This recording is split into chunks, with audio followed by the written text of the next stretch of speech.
Presents by Rajiv Rocks.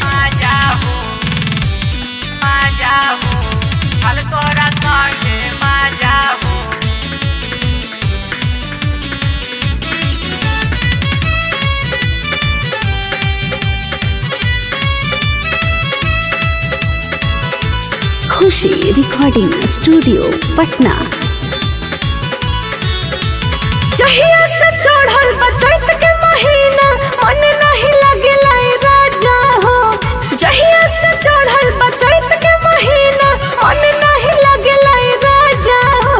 हमरो त याद बड़ा आवे ये डार्लिंग लिहल तोरा संगे माजा हो। हमरो त याद बड़ा आवे ये डार्लिंग लिहल तोरा संगे माजा हो। जहिया से चढ़ल बचैत के महीना मन नहीं लगेला राजा हो। जहिया से चढ़ल बचैत के महीना मन नहीं लगेला राजा हो। हमरो त याद बड़ा आवे ये डार्लिंग लिहल तोरा संगे माजा हो। हमरो त याद बड़ा आवे ये डार्लिंग लिहल तोरा संगे माजा हो।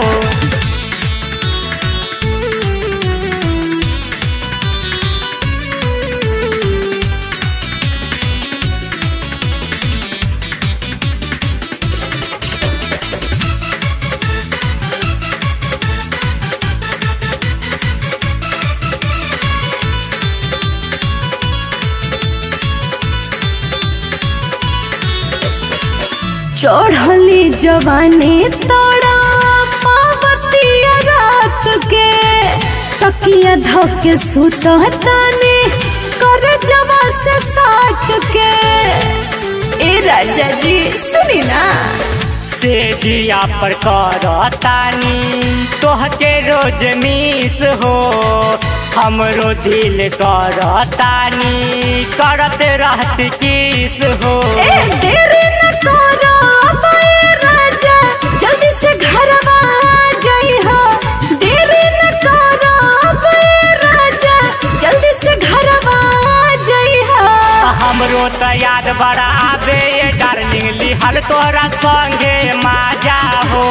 हमरो त याद बड़ा आवे ये डार्लिंग लिहल तोरा संगे माजा हो।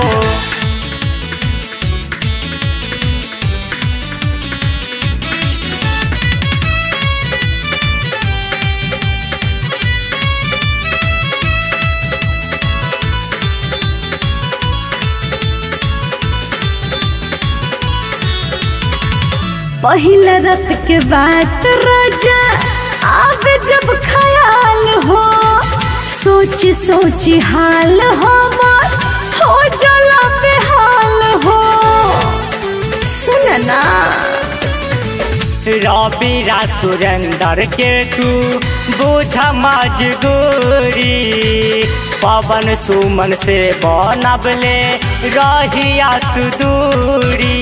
घर में सैया जेल के जैसन दिल बड़ा सजा हो। घर में सैया जेल के जैसन दिल बड़ा सजा हो। हमरो त याद बड़ा आवे ये डार्लिंग लिहल तोरा संगे माजा हो। हमरो त याद बड़ा आवे ये डार्लिंग लिहल तोरा संगे माजा हो। जहिया से चढ़ल बचैत के महीना मन नहीं लगेला राजा हो।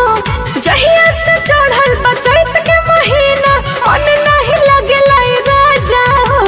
हमरो त याद बड़ा आवे ये डार्लिंग लिहल तोरा संगे माजा हो।